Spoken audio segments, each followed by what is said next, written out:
Hello students, I Dipendra welcome you all to Magnet Brains. सिंगेज mathematics की जो आपकी तैयारी करवाई जा रही है आईआईटी जेईई मेंस और जेईई एडवांस को लेकर, ये बहुत स्पेसिफिक और बहुत ही थरो तैयारी है क्योंकि आपको 11th 12th मैथमेटिक्स का सिलेबस कंप्लीटली कवर करवाते हुए हम एक अच्छी डिटेल तैयारी आपको करवाते हैं। क्योंकि ये जो सिंगेज मैथमेटिक्स का पैकेज है आपके 5 किताबों में डिवाइडेड है, कोऑर्डिनेट, कैलकुलस, वेक्टर्स, अलजेब्रा और ट्रिग्नोमेट्री। हम हर एक चैप्टर के हर एक कंसेप्ट को पढ़ने वाले हैं, उनकी हर एक न्यूएंसेस एक्सप्लोर करेंगे, उनको इलस्ट्रेशन और एग्जाम्पल से कंसोलिडेट करते हैं और यकीनन तौर पर उसकी एक्सरसाइजेज में दिए गए क्वेश्चन से उन चैप्टर्स को रिविजिट करते हैं, हर कंसेप्ट को रिवाइज करते हैं और फिर हम उस चैप्टर के जेईई एडवांस्ड के प्रीवियस ईयर्स क्वेश्चंस भी करते हैं और एक अच्छी तैयारी आपके लिए करते हैं। और बाय द वे सब कुछ आपके लिए बिल्कुल फ्री ऑफ कॉस्ट किया जा रहा है। हम कोई चार्जेस नहीं लेने वाले, कोई सब्सक्रिप्शन खरीदने को नहीं कहेंगे, कोई भी हिडन कॉस्ट ऐसा कुछ भी कंसेप्ट नहीं है, बिल्कुल फ्री ऑफ कॉस्ट। हम क्वालिटी ऑनलाइन एजुकेशन देते हैं किंडरगार्टन से 12th स्टैंडर्ड तक। आप हमारे नोट्स, पीडीएफ्स और ई बुक्स के लिए भी टीम से कांटेक्ट कर सकते हैं। उसके लिए आपको इसी वीडियो के डिस्क्रिप्शन में दिए गए लिंक गेट नोट्स पर क्लिक करना होगा। पैराबोला में जो आपके जेईई एडवांस्ड के प्रीवियस ईयर्स क्वेश्चंस हम सॉल्व कर रहे हैं, आज हम किस कैटेगरी के क्वेश्चंस पर शिफ्ट हो रहे हैं भाई? हम multiple correct answer type questions पर आ चुके हैं। यानी कि यहाँ पर आपके एक से ज़्यादा ऑप्शंस करेक्ट हो सकते हैं और यहाँ पर इन क्वेश्चंस को हम अप्रोच करेंगे। ये आपका जेईई एडवांस्ड का 2009 का क्वेश्चन है। देखो, इसे पहले पढ़ो और समझो और मुझे ये बताओ ज़रा कि इसमें एग्जैक्टली आपको क्या क्या चीज़ें समझ आ रही हैं और आप क्या क्या चीज़ें सोच पा रहे हैं। मेरा यकीन करिए, एक बेसिक सा आसान सा क्वेश्चन है जिसमें ज़्यादा कुछ भी सोचने की ज़रूरत नहीं है। एक टेंजेंट है पीटी और एक नॉर्मल है पीएन, किसके? इस पैराबोला y² = 4ax के।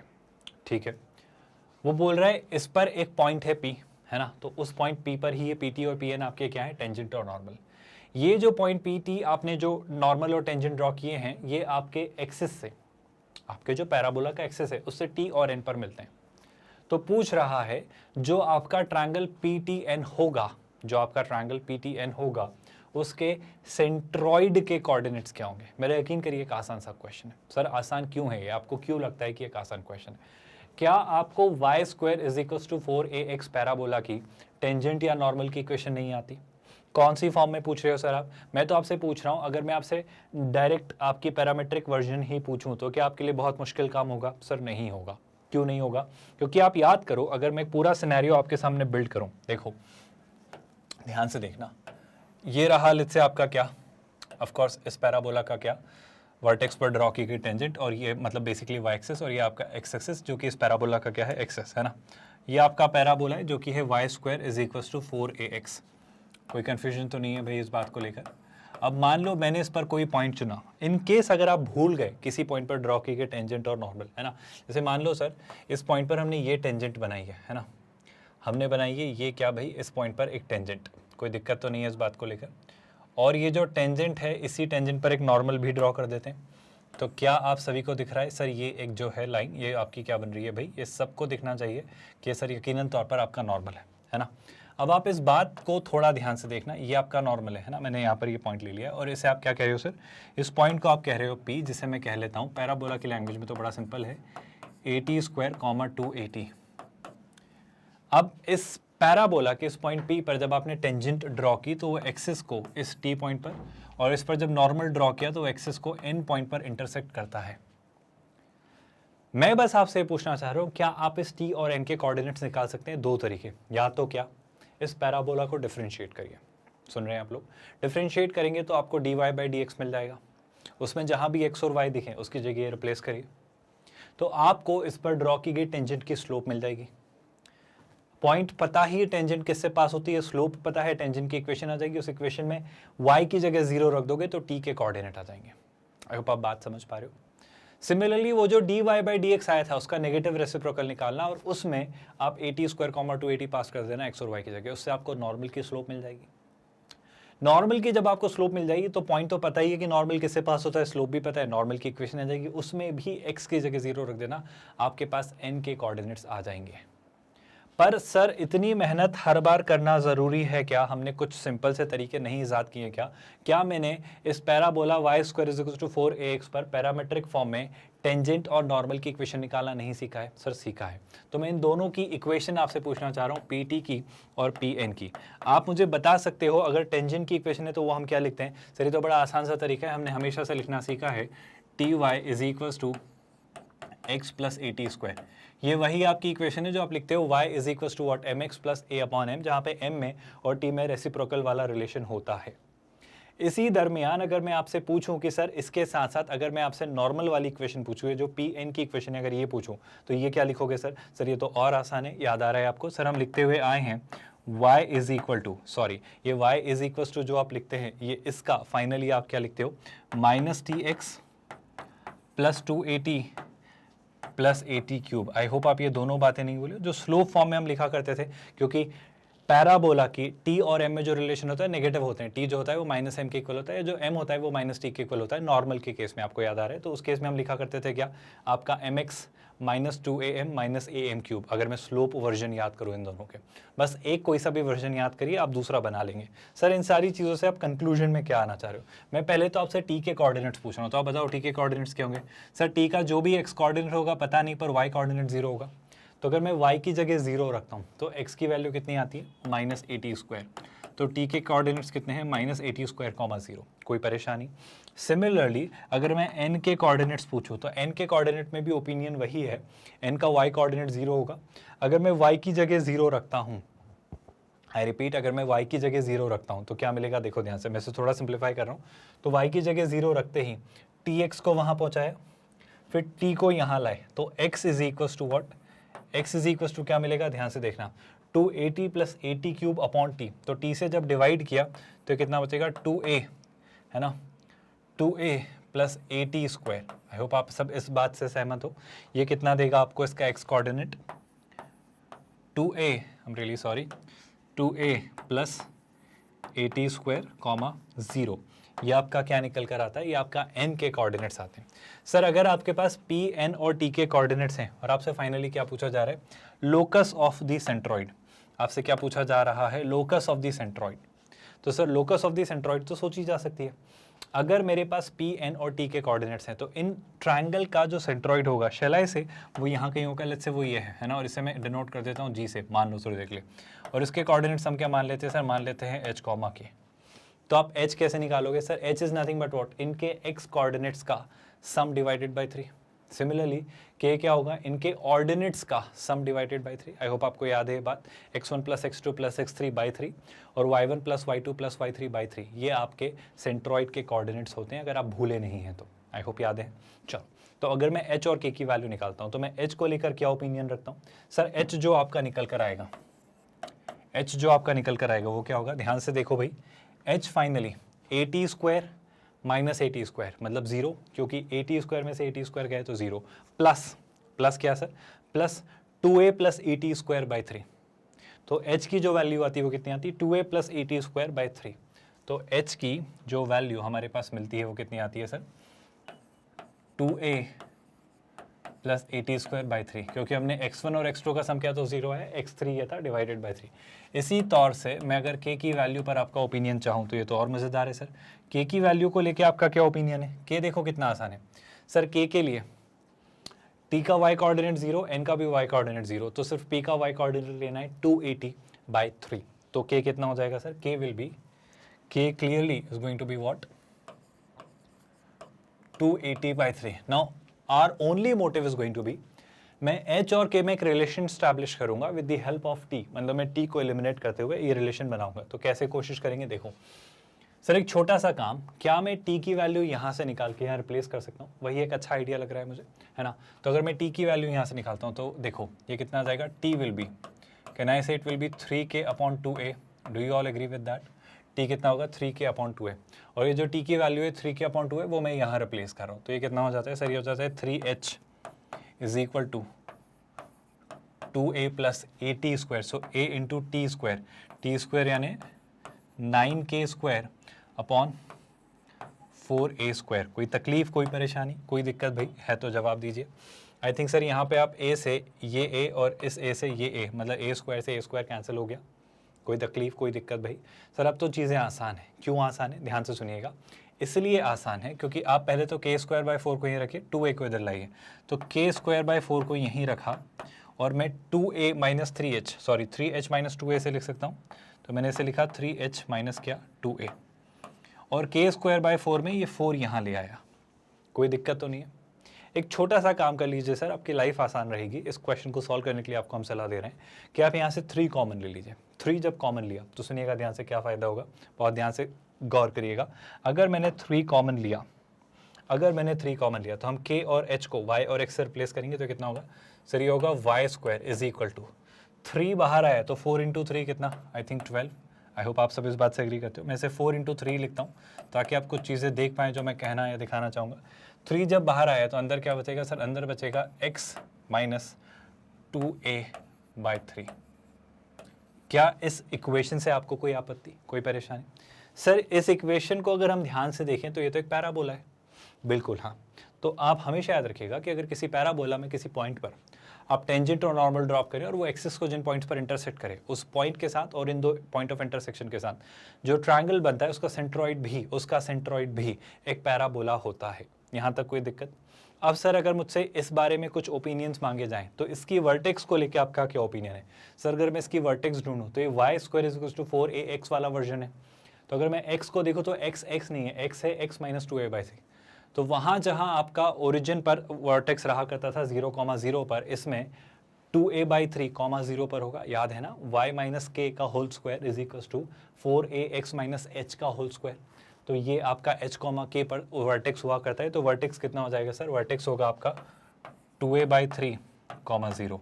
एंड आई थिंक ये मैच हो रहा है आपका इसी से, तो मैं ये कहूँगा ये तो ऑप्शन सही है। अच्छा सर डायरेक्ट्रिक्स कहाँ होगी? मेरा ओपिनियन बड़ा सुलझा हुआ है सर। डायरेक्ट्रिक्स मतलब क्या सर? डायरेक्ट्रिक्स मतलब वर्टेक्स कहाँ है सर? इसे थोड़ा सा मैं प्लॉट करता हूँ ताकि आपको क्लैरिटी मिले, सुनना ध्यान से, है ना।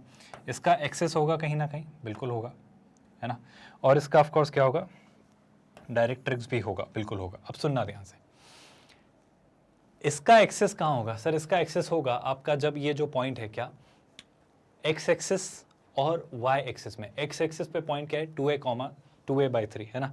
तो यहाँ पर मान लो कहीं एक पॉइंट है आपका क्या, 2a बाई 3 0। ये जो आपका एक्स एक्सिस पर पॉइंट है, इस पॉइंट पर आपका क्या मिला आपको, वर्टेक्स। आई होप आप सब इस बात से सहमत है। तो ये आपके इस पैराबोला की क्या रही, वर्टेक्स, है ना। इस वर्टेक्स में क्लियरली बड़ी सिंपल सी बात है सर, a कितना है सर, a की वैल्यू है 3, ये आपका a है ना। अगर मैं आपको कंपेयर करवाऊँ y माइनस k का, k मतलब ये दूसरा k है ना, अगर आपको कन्फ्यूजन हो तो नहीं करते हैं, बस ऐसे ही लिखते हैं। ये आपका a है, 4ax वाला a, है ना। तो यहाँ पर 3 यूनिट डिस्टेंस आगे जाओगे आप, है ना, तो आपको क्या मिल जाएगा, फोकस। मतलब अगर फोकस का कोऑर्डिनेट कोई पूछे तो 2a बाई 3 प्लस 3 0 पर आपकी क्या होगी, फोकस। तो शेलाई से जितनी आगे फोकस है वर्टेक्स है, उतनी ही पीछे आपकी क्या होगी, डायरेक्ट्रिक्स। तो डायरेक्ट्रिक्स क्या होगी सर? डायरेक्ट्रिक्स आपकी y एक्सिस के पैरेलल एक लाइन होगी जो कि x एक्सिस पर कहाँ से पास हो रही है, जो कि x एक्सिस पर आपकी 2a बाई 3 माइनस 3 0 से पास हो रही है। तो क्या मैं इसकी इक्वेशन लिख सकता हूँ सर? इसकी इक्वेशन यही होगी क्या, इसकी इक्वेशन होगी डायरेक्ट्रिक्स की। अगर इक्वेशन मुझसे कोई पूछे तो मैं लिखूंगा x is equals to 2a by 3 minus 3, क्योंकि वो y एक्सिस के पैरेलल है और x एक्सिस पर इस पॉइंट से पास होती है। याद आ रही हैं आपको ये सारी बातें? अगर ये सारी बातें आपको याद आई तो मैं मूव करता हूँ नेक्स्ट कंसेप्ट पर, जो कि ऑफ कोर्स ये नहीं है, इसलिए ऑप्शन बी तो गलत है। Option C, latus rectum 2a by 3 है। सर लेटस रैक्टम तो जीवन में सबसे आसान बात है। लेटस रैक्टम क्या होती है सर? लेटस रैक्टम आपका इस केस में 4a होता है, जो कि 4 इंटू 3 कितना होगा, 12। और अगर 12 होगा तो 12 तो नहीं दिख रहा है, ये तो 2a बाई 3 लिख रहा है। लेटस रैक्टम की लेंथ तो 12 होगी ना, तो ऑप्शन सी भी आपका गलत हुआ। फोकस वो कह रहा है a, 0। एक बात बताओ, फोकस क्या आपकी a, 0 पर होगी? ज़रा सोच के बोलो। मेरे ख्याल से सर फोकस तो बड़ी सिंपल सी टर्म है, फोकस तो बड़ी सिंपल सी टर्म है। फोकस को लेके मेरा ओपिनियन क्या होगा सर? फोकस तो आपकी दिख ही रही है आपको, कहाँ पर दिख रही है सर? ये रही आपकी फोकस, जो कि क्या होगी 3, 0। फोकस कहाँ दिख रही है सर हमें? 3, 0। हमने कुछ गड़बड़ तो नहीं की ना इसमें? अगर मैं देखूँ t की वैल्यू हमने क्या निकाली थी, 3k/2 है ना। फिर मैंने यहाँ रखा तो ये था 3h is equals to 2a plus 80 square, और t कितना था 9k square I am really sorry, मैंने गड़बड़ किया, ये 9 था, हमने इसे ए मान लिया है ना, तो इसमें छोटा सा एक करेक्शन, ये 9 था, मैंने इसे ए मान लिया, और ये थोड़ा सा पार्ट करेक्ट करना होगा, बस मैं इस पार्ट को फिर से रीराइट कर देता हूँ, थोड़ा सा ध्यान से देखिएगा। बस ये एक हमने 9 को ए मान के कुछ चीज़ें गलत कर दी हैं, मतलब ये मुझसे इसलिए मिस्टेक हुई क्योंकि मैंने उस वर्ड को गलत पढ़ा है ना, तो मैं इस पार्ट को रीराइट कर दे रहा हूँ, ध्यान से देखिएगा स्टूडेंट्स, क्या निकल कर आ रहा है इस पे बात करते हैं। बस थोड़ा सा पार्ट है जो कि आप में से कई सारे स्टूडेंट्स ने नोटिस किया होगा, but I forgot to take care of it, है ना, I forgot taking care of it. तो मैं क्या करूँगा, देखो 3h is equals to 2a, है ना, वही मुझे लग रहा था कि फोकस आपका 3,0 में कुछ गड़बड़ है। तो देखो ये है 2a आपका प्लस at स्क्वायर, है ना, तो a तो एज इट इज रहेगा सर, और t स्क्वायर मतलब क्या, t स्क्वायर मतलब ध्यान से देखना 9, इस बार मैं उसे ठीक से लिखूंगा, है ना, तो 9k स्क्वायर अपॉन कितना 4a स्क्वायर। आई होप अब हम इसे ठीक से लिख पाएंगे। अब अगर मैं इसे लिखना चाहूँ ठीक से तो मैं क्या लिखूंगा, गौर से देखना, मैं फाइनली इस बात पर आऊँगा और हम ये सारे ऑप्शंस को लेकर भी क्लैरिटी ले लेंगे थोड़ी सी, बट मैं एक बार थोड़ी सी चीज़ें आपके लिए रीराइट कर देना चाह रहा हूँ ताकि आपका आंसर सही आए और आप बिना किसी कन्फ्यूजन के आगे बढ़ें, है ना। तो देखना ध्यान से, बहुत ध्यान से सुनिएगा स्टूडेंट्स, इस वाले पार्ट को हम थोड़ा वर्कआउट करने की कोशिश कर रहे हैं। यहाँ से अगर मैं सिंप्लीफाई करता हूँ तो सर देखो आप एक ए से एक ए तो कैंसिल हो रहा है, बहुत खुशी की बात है ना। अब हम क्या करेंगे, देखो मैं 2a को इधर ले आता हूँ तो ये कितना हो जाता है सर, ये हो जाता है आपका 9k स्क्वायर अपॉन 4a, ये तो बिल्कुल लिखा हुआ है sir 9k square upon 4a। और इस तरफ क्या लिखा होगा सर, अगर इस तरफ बात करें तो 2a को इधर लाए तो ये हो जाता है 3h minus 2a। I think ये सही लिखा हुआ है 3h माइनस 2a। अब एक छोटा सा काम सर, जब आप फाइनली इसे सिंप्लीफाई करना चाहते हो तो आप क्या करोगे, 4a को वहाँ शिफ्ट किया, लेकिन इसमें से 3 भी कॉमन ले लिया, तो इस दरमियान क्या होगा उस पर बात करते हैं, है ना। मैं चाहूँ तो मैं 9 को भी वहाँ ले जा सकता हूँ जिससे चीज़ें और अच्छी दिखेंगी, तो 9 को भी अगर मैं वहाँ लेकर गया तो ये 1/3 बन जाएगा, है ना। तो 9 तो है ही यहाँ पर क्योंकि 3 के है, बढ़िया है ना। t की वैल्यू कितनी आ रही थी आपकी 3 के अपॉन 2 है। तो चलो इसको ऐसे ही करते हैं, ध्यान से देखना स्टूडेंट्स, मैं सीधा सीधा इस वाले पार्ट पर आ रहा हूँ, बहुत ध्यान से नोटिस करना। मैं 4a को यहाँ शिफ्ट करता हूँ, 9 को डिनोमिनेटर में शिफ्ट करता हूँ, तो ये वाला पार्ट कैसा दिखेगा इस पर गौर करते हैं, ध्यान से देखना, नोटिस करना स्टूडेंट्स। 4a को यहाँ शिफ्ट किया तो ये 4ax वाला काम कर देगा, लेकिन 9 का भी कुछ करना होगा, बिल्कुल। अब सुनिएगा ध्यान से, ये जो 9/4 है इसे मैं यहाँ लाता हूँ जो कि बन जाएगा 4/9, है ना। तो इसे हम क्या लिख देंगे 4/9, तो ये है आपका k square is equal to 4/9। कोई तकलीफ तो नहीं भाई इस बात से, ये जो है आपका k स्क्वायर टाइम्स 4/9। अब दिखेगा a into 3h minus 2a, है ना। तो यहाँ पर मैं क्या लिखता हूँ, यहाँ पर मैं लिखता हूँ 4/9 टाइम्स a इंटू ऑफकोर्स कितना 3h माइनस 2a, तो ये कितना दिखता है 3h माइनस 2a। अब सर काफ़ी हद तक ये एक पैराबोला है, बस एक छोटे से माइन्यूट से चेंज के साथ जो कि हमें बस ठीक करना है। मैं इस पूरे एक्सप्रेशन में से 3 कॉमन लेता हूँ, तो ध्यान से देखना, आपका जो एक्सप्रेशन बनेगा वो बनेगा k square is equal to, मैंने 4 को ऐसा का ऐसा रखा, ध्यान से देखिएगा, इस a में जो छोटे से बदलाव हो रहे हैं वो 3 को मैं बाहर लाया, तो 3/9 कितना हो जाता है सर, वो हो जाता है 1/3, तो ये जाने वाला है a/3 इंटू ऑफकोर्स कितना, ध्यान से देखिएगा h माइनस 2a/3। बहुत बड़ा या मेजर बदलाव नहीं आया, बट आई थिंक अब हमारे पास एक करेक्ट आंसर शायद है। क्यों है सर, ध्यान से देखो, अगर अब मैं इसे रिप्लेस करूं तो ये क्या है y square is equal to 4, I hope आप देख पा रहे हो a, तो ये आपका a है जो कि क्या है a/3, और ये ऑफ कोर्स आपका x है जो कि कितना है x माइनस 2a/3। क्या आप सब इस बात से सहमत हैं? अगर इस पैराबोला को हम ड्रॉ करें, बस एक रफ सा स्केच में बना देता हूँ, ये अगर आपका एक्सेस होता जो कि क्लियरली आपका एक्स एक्सेस होता, इस पे वर्टेक्स होती है आपकी 2a/3, 0, तो यहाँ कहीं होता है लेट्स से आपका क्या 2a/3, 0, है ना। अगर आप फोकस ढूंढते हैं तो फोकस क्या होता है सर, आपकी वर्टेक्स से a/3 डिस्टेंस आगे, है ना। तो 2a/3 में अगर मैंने a/3 ऐड किया, फिर से सुनिएगा ध्यान से, 2a/3 में अगर मैंने a/3 ऐड किया तो कितना हो जाएगा 3a/3, 3a/3 यानी a। तो इसका फोकस कहाँ जाएगा सर, इसका फोकस शिफ्ट हो जाएगा a,0 पर। इसी के साथ साथ सिंपल सी बात है, ध्यान से सुनिएगा स्टूडेंट्स, अगर मैं आपसे इसकी डायरेक्ट्रिक्स पर बात करूं तो डायरेक्ट्रिक्स क्या होती है, वर्टेक्स से फोकस जितनी डिस्टेंस पीछे, यानी 2a/3 से a डिस्टेंस पीछे, अगर 2a/3 से a डिस्टेंस पीछे आए, सॉरी 2a/3 से a/3 डिस्टेंस पीछे, तो 2a/3 माइनस a/3 यानी कितना a/3। तो डायरेक्ट्रिक्स आपकी कहाँ होगी सर, डायरेक्ट्रिक्स आपकी होगी ये जो पॉइंट होगा a/3, 0, तो इसकी जो इक्वेशन होगी वो होगी x is equal to a/3, है ना। और ये आपका पैराबोला इस तरीके से बन रहा होगा।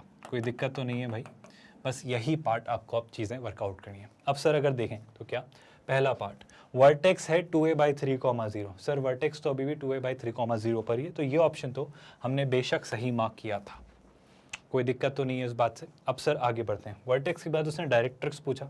सर डायरेक्ट्रिक्स हमने देखा x = a/3 पर है, बिल्कुल सही बात है सर। डायरेक्ट्रिक्स आपकी जो होगी वो कहाँ होगी, a/3 पर, तो ये भी आपका एक गलत ऑप्शन आ रहा है। बहुत बढ़िया। ऑप्शन सी, लेटस रेक्टम की लेंथ। एक बात बताओ, लेटस रेक्टम की लेंथ क्या होती है? सर लेटस रेक्टम की लेंथ होती है आपकी ये 4a, है ना, तो ये आना चाहिए 4a/3। क्या आपके लेटस रेक्टम की लेंथ 4a/3 आ रही है? नहीं, ये भी गलत है और ये भी गलत तो था। डायरेक्ट्रिक्स की क्वेश्चन बाय द वे पूछी जाए तो कितनी थी, x = a/3, और लेटस रेक्टम की करेक्ट लेंथ कितनी है, 4a/3। आई होप मैंने सही लिखा है, a/3 और 4a/3, बिल्कुल सही। और अगर अब मैं बात करूं आपसे फोकस को लेकर, तो फोकस वो कह रहा है a,0, और मुझे भी फोकस हमारी a,0 पर ही दिख रही है, और इस बेसिस पे हम ऑप्शन डी भी मार्क करेंगे। क्या ये पूरा क्लियर सा पार्ट आप सभी को समझ आया कि कैसे हमने इस क्वेश्चन को वर्कआउट किया और कैसे हमने इस क्वेश्चन को सोचा? बड़ा बेसिक सा सिंपल सा क्वेश्चन था, जिसमें आपको एक पैराबोला के लोकस पर बेस्ड क्वेश्चन, जिसमें से फिर एक नया पैराबोला बनाया और उसकी डिटेल्स आपसे चेक करवा ली। आपसे पैराबोला की डेफिनेशन भी चेक करवा ली उसने, और आपको चीज़ें पता है या नहीं सब कुछ चेक करवा लिया, और आपको हर एक चीज़ अच्छे से पता होगी, तभी जाकर आप पूरा क्वेश्चन प्रॉपर्ली वर्कआउट कर पाएंगे। नेक्स्ट क्वेश्चन की तरफ मूव करते हैं, जो IIT JEE 2010 यानी JEE एडवांस ने 2010 में पूछा था। ये भी आपका एक multiple correct answer type question है। इस क्वेश्चन में वो आपसे क्या कह रहा है, इसे ध्यान से सुनिए। वो पहले तो आपसे कहता है कि आपके पास A और B 2 पॉइंट्स हैं, ठीक है सर, और ये 2 डिस्टिंक्ट पॉइंट्स हैं। फिर इन दोनों डिस्टिंक्ट पॉइंट से आपने एक पैराबोला, आई होप आपको नजर आ रहा है, एक स्टैंडर्ड पैराबोला, ये आपका y² = 4x पर आपने क्या किया, इस तरीके से ये 2 पॉइंट्स लिए। फिर वो क्या बोल रहे हैं, the axis of the parabola touches a circle of radius r having AB as its diameter. Having AB as its diameter. मैं थोड़ा सा इसको प्लॉट करने की कोशिश करता हूँ, सुनिएगा ध्यान से। सर मान लो आपके पास ये रहा, लेट्स से ये रहा आपका वर्टेक्स पर क्या, टेंजेंट, क्योंकि मुझे क्या चाहिए, distinct point. If the axis of the parabola touches a circle, AB is the diameter, है ना, ठीक है। Then the slope of the lining joining A B, है ना, तो ए और बी को जो ज्वाइन करवाती है लाइन, उसकी स्लोप क्या होगी, सुनना ध्यान से, है ना। मैं सर सबसे पहले तो ये पैराबोला ही प्लॉट करना चाह रहा हूँ, तो ठीक है पैराबोला ही ड्रॉ कर लेते हैं।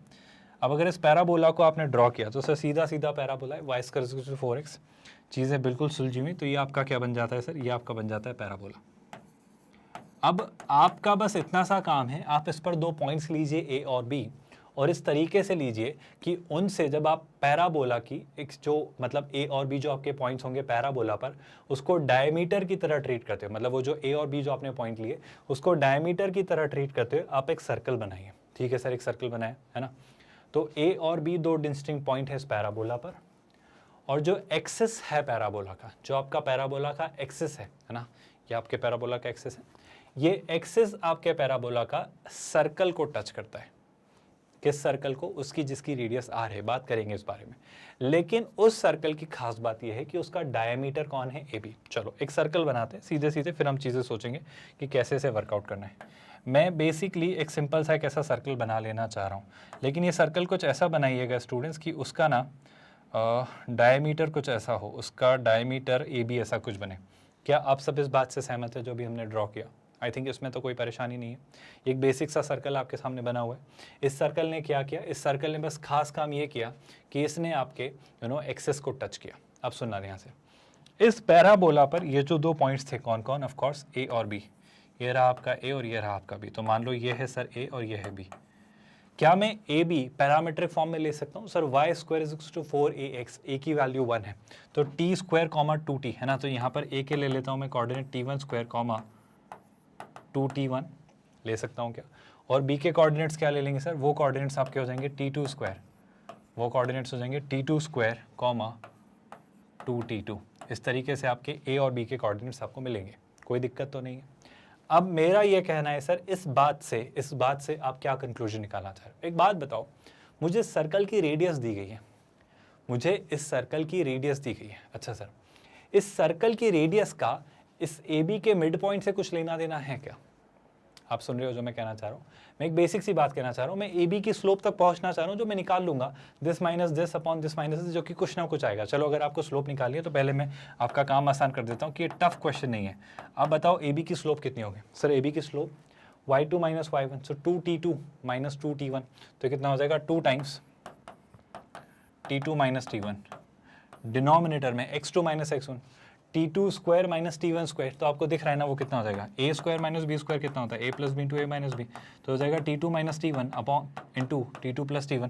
और आप खुद नोटिस करोगे कि सर ये वाला फैक्टर इससे कैंसिल, तो जो स्लोप आपसे मांगी जा रही है, जो स्लोप आपसे मांगी जा रही है वो है 2 अपॉन t1 प्लस t2।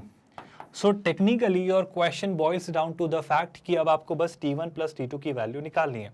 लेकिन सर इस t1 प्लस t2 की जो वैल्यू हम निकालने की जद्दोजहद में लगे हुए, इसको कैसे निकालेंगे, इसका थॉट क्या होगा, इसको वर्कआउट कैसे करेंगे? एक बात बताओ, क्या आप सेंटर के कोऑर्डिनेट निकाल सकते हो? क्या आप सेंटर सी के कोऑर्डिनेट निकाल सकते हो? हाँ सर, बहुत आराम से निकाल सकते हैं, बेसिक सा थॉट है, इसे बस वर्कआउट ही तो करना है। तो सेंटर सी के कोऑर्डिनेट्स क्या होंगे? सेंटर सी के जो कोऑर्डिनेट्स होंगे वो पहले तो मैं आपको ए बी ज्वाइन करके बताता हूँ। ये आपका ए बी है, जिसे हमने किसकी तरह ट्रीट किया, डायमीटर की तरह, जैसा हमें क्वेश्चन में दिया गया है। अच्छा एक बात बताओ सर, ए बी का जो मिड पॉइंट होगा, ए बी का जो मिड पॉइंट होगा वो आपका सेंटर होगा, let's call it C for a Y. Sir centre के कोऑर्डिनेट्स क्या होंगे? सर सेंटर के कोऑर्डिनेट्स होंगे इनका मिड पॉइंट, तो क्या होगा t1 square plus t2 square by 2, है ना। तो c का जो x कोऑर्डिनेट होगा, जो एब्सिसा होगा, वो क्या होगा, t1 square plus t2 square by 2। इसका y कोऑर्डिनेट क्या होगा? सर इसका y कोऑर्डिनेट होगा 2t2 प्लस 2t1 अपॉन 2, तो 2 और 2 कैंसिल, तो बचेगा क्या, t1 प्लस t2। आई होप आप सब इस बात से भी सहमत हैं। अब जब आप सभी को इतनी बातें समझ आ गई हैं तो एक छोटी सी बात का जवाब दो। ये जो सर्कल है, ये जो सर्कल है, ये एक्स एक्सिस को टच करता है।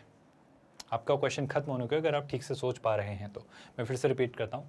ये जो सर्कल है सर आपका, ये एक्स एक्सिस को टच करता है। अगर ये सर्कल एक्स एक्सिस को टच करता है तो शैलाई से यहाँ से सर्कल के सेंटर से जो परपेंडिकुलर ड्रॉप किया हमने एक्स एक्सिस पर, सर्कल के सेंटर से जो हमने परपेंडिकुलर ड्रॉप किया एक्स एक्सिस पर शैलाई से, वो आपके सर्कल की रेडियस होगी। और सर्कल की रेडियस उन्होंने कितनी कही है? सर सर्कल की रेडियस अगर मैं कहीं देखूं तो उन्होंने कही है मुझसे r। आई होप आप सब इस बात से सहमत हैं। अच्छा, इस पॉइंट की, सर्कल के सेंटर की एक्स एक्सिस से डिस्टेंस कितनी है? सर परपेंडिकुलर डिस्टेंस, ये y कोऑर्डिनेट है। y कोऑर्डिनेट कितना है? t1 plus t2। y coordinate कितना है? t1 plus t2। लेकिन ये t1 plus t2 y coordinate है, डिस्टेंस नहीं। तो डिस्टेंस क्या होगा? सर डिस्टेंस होगी mod of t1 plus t2। फर्क समझ आ रहा है आपका? डिस्टेंस जो होगी वो क्या होगी? Mod of t1 plus t2। आपके अकॉर्डिंग इस सर्कल के सेंटर से इस पर ड्रॉ की गई टेंजेंट की परपेंडिकुलर डिस्टेंस है mod of t1 plus t2। t1 plus t2 तो कोऑर्डिनेट है, तो डिस्टेंस तो मॉड आएगा ना, क्योंकि साइन लगाना पड़ेगा। लेकिन यही जो सर्कल के सेंटर से इसकी टेंजेंट पर ड्रॉप की गई परपेंडिकुलर की लेंथ आपकी जो आ रही है mod of t1 plus t2 शैलाई से, सर वही तो इसकी रेडियस r के इक्वल होगी, वही तो इसकी रेडियस r के इक्वल होगी। तो क्या आप नहीं कहोगे, क्या आप नहीं कहोगे कि t1 plus t2 will be equal two plus minus r?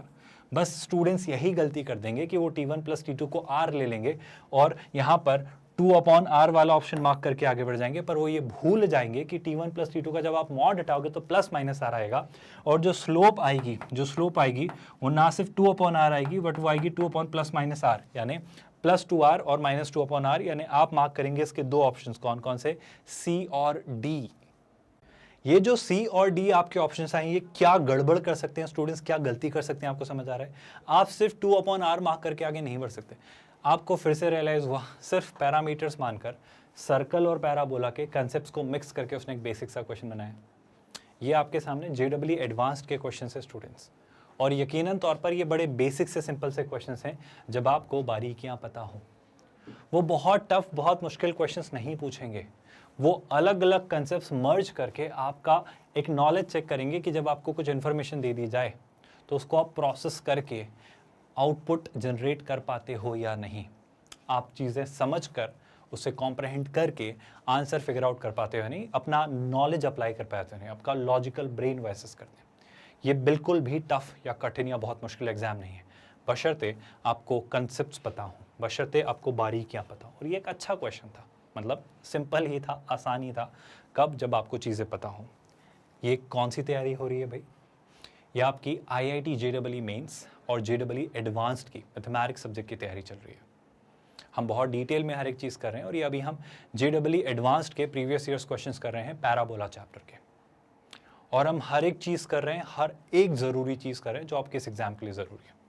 जो पूरा आपका सिलेबस है 11th एंड 12th स्टैंडर्ड का मैथमेटिक्स का, उसको कवर करते हुए हम हर एक चीज़ डिटेल में डिस्कस कर रहे हैं। सिंगेज मैथमेटिक्स के पैकेज ने इसे 5 किताबों के कलेक्शन में डिवाइड किया। कोऑर्डिनेट ज्योमेट्री जो हो जाता है, जो अभी हम कर रहे हैं, फिर हम कैलकुलस करेंगे, फिर वेक्टर्स इन 3D पर आएंगे, फिर ट्रिगो करेंगे, और इस तरीके से हम अलजेब्रा और ये सब कुछ कवर करेंगे। हम हर एक बुक के हर एक चैप्टर को पढ़ रहे हैं भाई, हर एक कंसेप्ट को हम पढ़ रहे हैं, उनके ऑफकोर्स एग्जाम्पल्स के थ्रू उनको और मजबूत बना रहे हैं ताकि कोई कसर बाकी ना रहे उस कंसेप्ट को समझने में। और बेशक उसके बाद उसकी एक्सरसाइजेस के क्वेश्चंस करते हैं ताकि वो चैप्टर के सारे कंसेप्ट्स हम रिवाइज कर लें। और चैप्टर के एंड होने पर JEE एडवांस्ड के प्रीवियस ईयर्स क्वेश्चंस भी किए जा रहे हैं पूरे तरीके से उसे मजबूत बनाने के लिए। आई थिंक इसके अलावा कुछ और ज़रूरत नहीं रहती। और सोने पे सुहागा साहब, ये सब कुछ फ्री ऑफ कॉस्ट। हम कोई चार्जेस नहीं मांग रहे आपसे, कोई सब्सक्रिप्शन खरीदने को नहीं कह रहे, कोई ट्रायल वर्जन और पेड वर्जन जैसा कंसेप्ट नहीं है। आप यकीन करिए, कोई भी हिडन कॉस्ट नहीं है। हम 100% free of cost quality online education deliver करते हैं किंडरगार्टन से 12th स्टैंडर्ड तक। आप बस अच्छे से पढ़िए, पूरे फोकस, पूरे कंसंट्रेशन से पढ़िए, इन वीडियोस को अच्छे से देखिए, कुछ भी मिस मत करिए, और नोट्स बनाइए, उन्हें रिवाइज करिए, और इन सबसे ज़रूरी बात, क्वेश्चंस प्रैक्टिस करिए। यही की है इस एग्ज़ाम को क्रैक करने की। आई होप आप ये सारी बातें याद रखेंगे, अच्छे से चीज़ें फॉलो करेंगे, और आप खुद महसूस कर रहे होंगे कि चीज़ें आसान हैं अगर ठीक तरीके से पढ़ा जाए तो। ये जो सबसे टफ कही जाने वाली एग्ज़ाम है, इसे भी आसानी से क्रैक किया जा सकता है अगर चीज़ें ठीक तरीके से फॉलो की जाए तो, स्ट्रैटेजिकली प्रिपेयर किया जाए तो। बस यही आपको रियलाइज़ करवाया जा रहा है। आप ये प्लेलिस्ट सेव करके रख लीजिए स्टूडेंट्स। इसी वीडियो के डिस्क्रिप्शन में आप जाएंगे तो आपको 2 लिंक दिखाई देंगे। एक तो गेट नोट्स, वहाँ क्लिक करके आप हमारे PDF, ई-बुक्स और नोट्स को एक्सेस कर सकते हैं, और उसी से थोड़ा नीचे आपको फुल प्लेलिस्ट लिंक सिंगेज mathematics for IIT JEE mains in advance दिखाई देगा। वहाँ पे क्लिक करके आप पूरा मैथ्स के सारे वीडियोस देख सकते हैं सिस्टमैटिकली अरेंज्ड मैनर में। आई होप आप जानते हैं डेली यूजुअली हम 9-9:30 के आसपास इवनिंग में यानी नाइट को आपके लिए 2 वीडियोस रिलीज़ करते हैं ताकि आपका टाइमली कोर्स कंप्लीट हो और एक अच्छी तैयारी के साथ आप कॉन्फिडेंटली एग्जामिनेशन हॉल में जाएं और एक अच्छा स्कोर, एक अच्छी रैंक, एक अच्छा परसेंटाइल लेकर आएँ। बस इसी कोशिश में ये प्लेलिस्ट आप सेव करके रखिए ताकि आप आसानी से हर एक चीज़ देख पाएँ, आप सिंक में रहें, आपको पता हो कि हमने कितने वीडियोस रिलीज़ कर दिए, आप कहाँ पर हैं, ताकि जो भी आपका गैप है वो बैकलॉग आप कवर करके चीज़ें कवर कर लें। बस एक अच्छी तैयारी आपकी करवाना हमारा मोटिव है, और हमारी बस एक ही गुजारिश है कि आप इन वीडियोस को और लोगों से शेयर करिए और स्टूडेंट्स तक पहुंचाइए, उन्हें भी बेनिफिट लेने दीजिए, उनसे भी शेयर करिए। तो बस एक ही गुजारिश, और लोगों से शेयर करिए और लोगों तक पहुंचाइए ताकि ये जो मॉड्यूल हम क्रिएट कर रहे हैं free of cost quality online education, इससे और भी लोग फ़ायदा ले पाएँ। मेरा यकीन है आप चीज़ें स्प्रेड करेंगे और हमारी मदद करेंगे इस क्वालिटी प्लेटफॉर्म को और लोगों तक पहुँचाने में। आई थिंक आज के लिए इतना काफ़ी है। मिलेंगे नेक्स्ट लेक्चर में और JEE एडवांस्ड के प्रीवियस ईयर्स क्वेश्चंस के साथ अलग अलग कैटेगरी के। अभी तो हमने सिंगल करेक्ट, मल्टीपल करेक्ट ही कर रहे हैं, फिर हम numerical answer type, matrix match type, linked comprehension based question, हर तरीके के क्वेश्चंस कैटर करेंगे। और फिर आपके अभी कोऑर्डिनेट ज्योमेट्री में हाइपरबोला और एलिप्स भी आना बाकी है, और फिर आपके अलग अलग चीज़ें सेक्शन हम करते रहेंगे। तो मेरा यकीन है चीज़ें समझ आ रही हैं, चीज़ें आसान हैं। कोई भी क्वेरी हो तो कॉमेंट में लिखना, हम रिस्पॉन्ड करेंगे। I think let's call it a day here students. ख्याल रखिए अपना। Thank you so much.